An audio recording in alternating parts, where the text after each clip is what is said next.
And we're rolling. All right, welcome to the final installment of my second project. It has been a very long time since my last update. The house was finished last October, and that's when I moved in. And I really haven't updated y'all, so my bad. Earlier this year, I did the landscaping myself, which was a really fun project. I would never do it again. But what you guys have been asking me for is a video of the inside, so let's go take a look.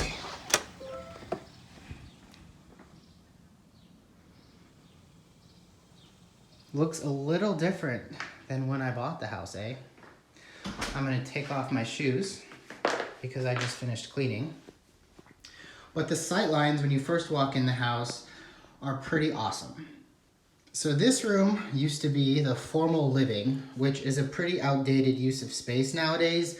No one really has formal living, so it is now the formal dining. And the old formal dining is now the office. We have two new glass doors going into the office. My favorite component of the office is the back wall wainscoting, just pretty cool. And the former opening into the kitchen is now closed off. So this room has been extremely useful to me since we've been stuck at home, and it offers great sight lines into the rest of the house.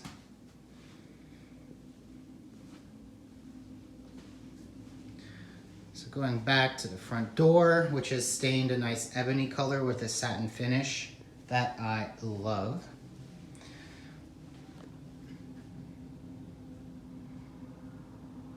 You'll notice the skylight survived because we ran out of money and could not get rid of it. And I've heard that some people love a skylight.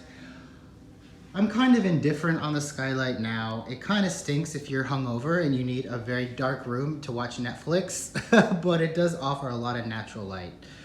There's also the opening between the kitchen and the living room that wasn't there before. And then my favorite feature would be the porcelain tile on the front of the bar, which gives a really cool statement. And it really goes well with the rest of the different surfaces in the living room. The brick was obviously already here and just painted the exterior color. Good sight lines. Of course, the kitchen is brand new. It features 42-inch upper cabinets, herringbone backsplash, sink with 90-degree angles or 0 radius. I hate rounded sinks. I think they look cheap. Your opinion may differ. You'll also notice that there's no vent above the stove because it's a built-in downdraft. I think that having a vent on an island takes up too much visual space and looks pretty tacky. But this looks very nice and clean. You'll notice the waterfall edge of marble, which looks absolutely awesome. What's my awesome count for this video? Are we past 5 yet? You'll also notice there are not a lot of upper cabinets, especially when you take into account that I deleted the upper cabinets to go into the living room. So I created a little breakfast nook over here that used to be nothing. So we have a display upper, lowers with a backsplash, and it creates kind of an entry into the garage. And then of course crown molding everywhere, which just adds an extra little bit of expensiveness to the house. This was my problem area. It was an exposed laundry room and then not too much over here. So on this side of the bar area, we have an awesome wine fridge. And I hid the microwave back here. And it's still very close to the kitchen. I think I'm pretty brilliant. We have a nice fixture, and then we have crown molding. And then we also have, so the laundry room is now hidden. We have some shelves. Keeps it all nice. Now, onto one of my favorite rooms. This is the half bath. Now you may remember how much I hate shiplap, but you know what? I thought it would be cool to do it in the powder room because, hey, it looks freaking cool. So we have shiplap. There's kind of a nautical theme, I'm not quite sure, but it goes neat with the door to the outside in the backyard. And then we have this brick wall here. This room just turned out so well. And if you will notice that the tile for the powder room matches the tile on the front of the bar. Oh wow, who thought of that? Freaking amazing design ideas. All right, so this half of the house completely transformed. I really love it. It looks fantastic. It's really functional and it's super easy to live in. Let's go take a look at the rest. Backyard. Just did some cleanup, put in some pavers. Really kind of gorgeous.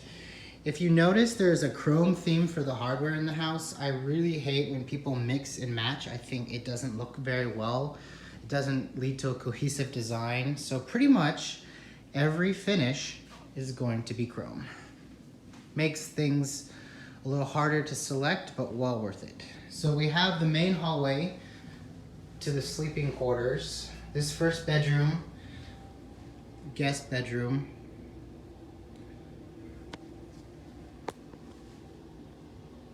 Super cute, crown. All right, so we have the Jack and Jill bath that has the third entry door. So cute. I really love how this turned out. So I went with gray cabinets, of course, chrome.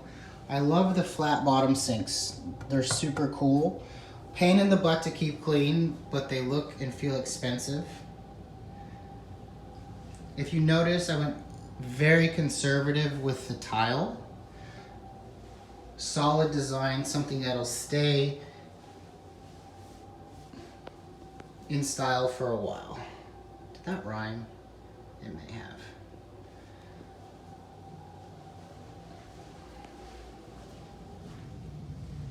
Second guest room. Pretty much the same as the others. New trim, new baseboards, new fans.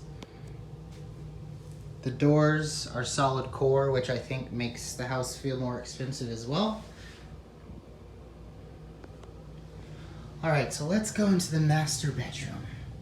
This is where the other gigantic surgery to the house happened. So it's pretty good size. Fits the king bed very nicely.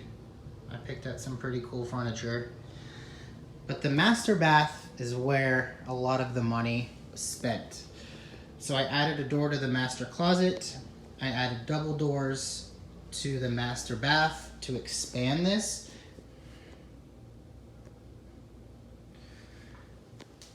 It's pretty cool. Added a window, put in the tub with the faucet from the wall, and then a standing shower with frameless glass. Now that shower used to be the closet, so I expanded the master bath pretty significantly. The bath tub is 59 inches with space on either side. Then we have double sinks, and then one of the most important features to me was to have a separate toilet room, just because homes in this price category need to have that separated because it makes it feel just that much more expensive. So you can take a shower, get ready, not have to look at an ugly toilet. I also added a lot of smart home features. One of them would be Wi-Fi light switches, so I can do things that are really silly, like, hey Google, turn on the shitter lights. I know, I'm ridiculous. Hey Google, turn off the shitter light.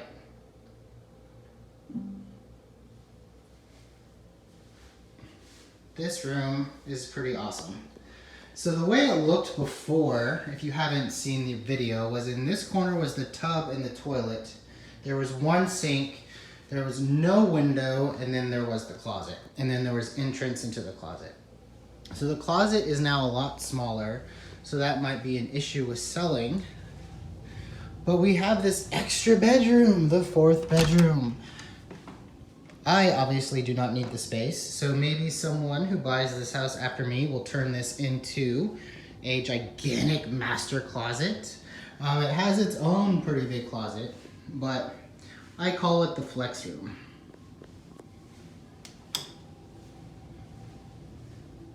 But that is the tour of project number 2.